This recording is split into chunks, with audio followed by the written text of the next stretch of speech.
Anda masih menyaksikan Sapa Malang bersama saya Nadifa Rahma dan juga Mas Dika, Komisioner Kabupaten Malang. Kita tadi sudah ngobrol banyak terkait dengan pelaksanaan tahapannya sampai mana dan juga bagaimana kondisi dari Kabupaten Malang sendiri. Nah, sekarang ini Mas Dika ya, untuk pelaksanaan di tahun ini kita kan juga perlu melakukan evaluasi dari tahun-tahun sebelumnya. Karena di tahun ini kan juga kita sudah melakukan pemilu juga ya kemarin ya. Nah, apakah ada evaluasi-evaluasi yang perlu dilakukan dari KPU Kabupaten Malang untuk pelaksanaan di tahun ini? Ya, saat pemilu kemarin kami mencatat beberapa hal yang memang kesalahan, yang kemudian itu menjadi evaluasi bagi kami supaya tidak terjadi lagi. Mulai dari pertama tentang pendistribusian surat suara. Ketika itu ada 5 surat suara yang kita distribusikan ke tiap TPS, ternyata masih ada jumlah yang tidak sesuai. Artinya ada di TPS tertentu yang jumlah surat suaranya kurang dan kemudian ada yang tertukar ya karena memang jumlah yang sangat banyak dan ketika itu surat suara memang di-drop dari pusat. Jadi ketika itu ada kesalahan penanganan jadi lebih banyak terjadi masalah.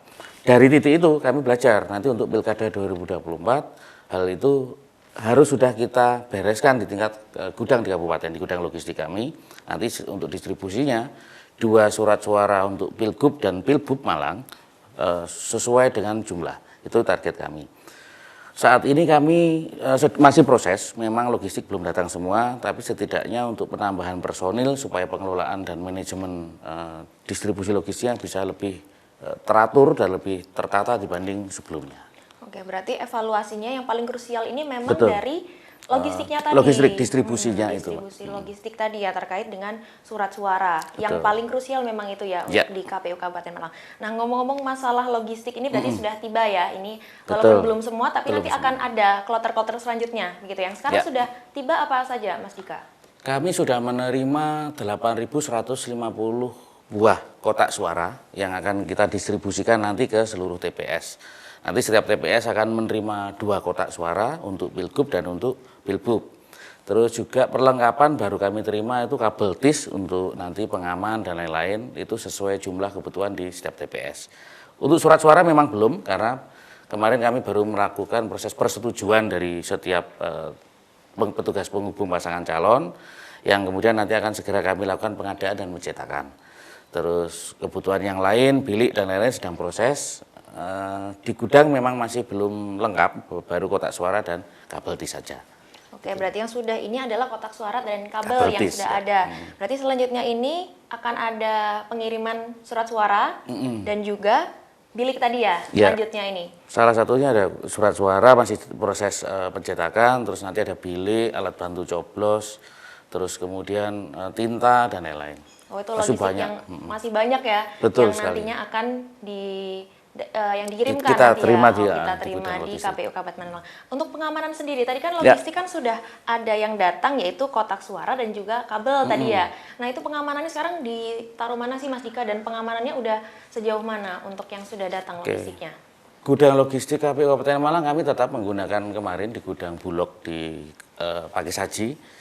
Kami dibantu dari Polres Malang untuk pengamanan di lokasi gudang logistik. Juga sekaligus kami merekrut tenaga pengamanan gudang yang memang khusus ditugaskan untuk menjaga perlengkapan yang ada di gudang logistik.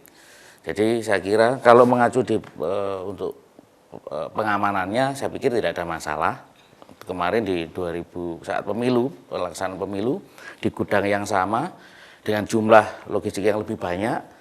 Pengamanan juga kami rasa sangat optimal dan harapannya besok juga tidak ada masalah. Oke, selanjutnya tadi kan surat suara. Surat suara ini juga menjadi permasalahan yang krusial juga kan dari Kabupaten Malang. Untuk pengamanannya juga akan sama? Sama begitu, oke.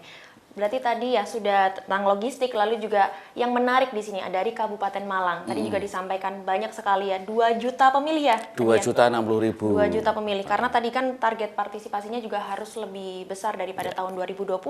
Nah, kalau dari KPU Kabupaten Malang sendiri, target partisipasi di tahun ini bagaimana? Dan juga cara menekan golputnya tadi, karena kan 60% berarti 40%-nya ini kan tidak memilih begitu ya.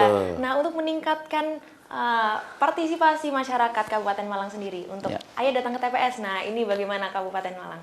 Kami upayakan beberapa hal kegiatan yang semoga harapannya dapat menjadi penyampai informasi kepada masyarakat yang nantinya memunculkan kesadaran untuk menggunakan hak pilih, Mbak. Kami melakukan program mulai dari sosialisasi itu dalam bentuk peluncuran tahapan pilkada itu yang kami laksanakan di bulan Juni kemarin. Terus kemudian ada kirap ada maskot dan jingle pilkada Kabupaten Malang yang kami lakukan kirap di beberapa wilayah kecamatan. Terus kegiatan sosialisasi tatap muka yang ini akan kami optimalkan untuk menyasar bertemu langsung dengan calon pemilih, baik dari basis pemilih pemula, pemuda, terus keluarga, basis keagamaan, dan lain-lain. Kami meyakini kalau secara langsung harapannya dapat ada model dua arah, sehingga pertanyaan dapat langsung disampaikan, apa yang perlu menjadi kesadaran masyarakat untuk menggunakan hak pilih dapat tersampaikan dengan lebih luas seperti itu. Ini sudah mulai dilakukan berarti sosialisasi sampai sekarang? Sampai sekarang sudah berjalan dan target kami masih sampai bulan November nanti tetap kami maksimalkan di seluruh wilayah kecamatan. Oke, berarti itu memang dari kecamatan-kecamatan begitu ya? Karena Betul. kan melihat Kabupaten Malang sendiri ini juga luas, banyak di pelosok. Nah, itu juga menjadi tantangan. Nah, itu bagaimana sosialisasi dan meningkatkan partisipasi masyarakat yang di pelosok-pelosok seperti itu, Mas Dika? Betul, Mbak. Kami saat ini kan sudah ada 33 kecamatan yang masing-masing ada panitia pemilihan kecamatan. Di bulan Oktober dan November, teman-teman kami turunkan anggaran untuk dapat melakukan kegiatan sosialisasi tatap muka di tingkat kecamatan. Terus nanti di tingkat desa kelurahan, kita ada 390 desa kelurahan yang masing-masing sudah ada panitia pemungutan suara, yang mereka kemudian juga dapat melakukan pertemuan tatap muka yang kita maksimalkan di bulan November. Dibantu kemudian nanti dengan KPPS yang saat ini sedang proses pembentukan. KPPS sebelum menjelang hari pemungutan suara akan membagikan C pemberitahuan, itu undangan untuk memilih kepada seluruh pemilih di wilayah Kabupaten Malang.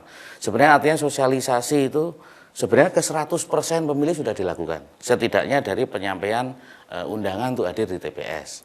Ya tinggal kemudian memunculkan kesadaran untuk dapat menggunakan hak pilihnya. Terus kemudian berpartisipasi secara aktif dengan datang ke TPS. Oke, partisipasi sudah dilakukan oleh KPU Kabupaten Malang, tinggal kesadaran begitu ya. Betul. Pemilih 2 juta pemilih yang ada di Kabupaten Malang. Nah tadi ya terkait dengan sosialisasi sudah dilakukan. Nah sekarang ini juga sudah masuk masa kampanye begitu Betul ya. sekali. Nanti akan kita bahas lebih lanjut terkait dengan masa kampanye di Kabupaten Malang sendiri. Jangan kemana-mana, tetap di Sapa Malang.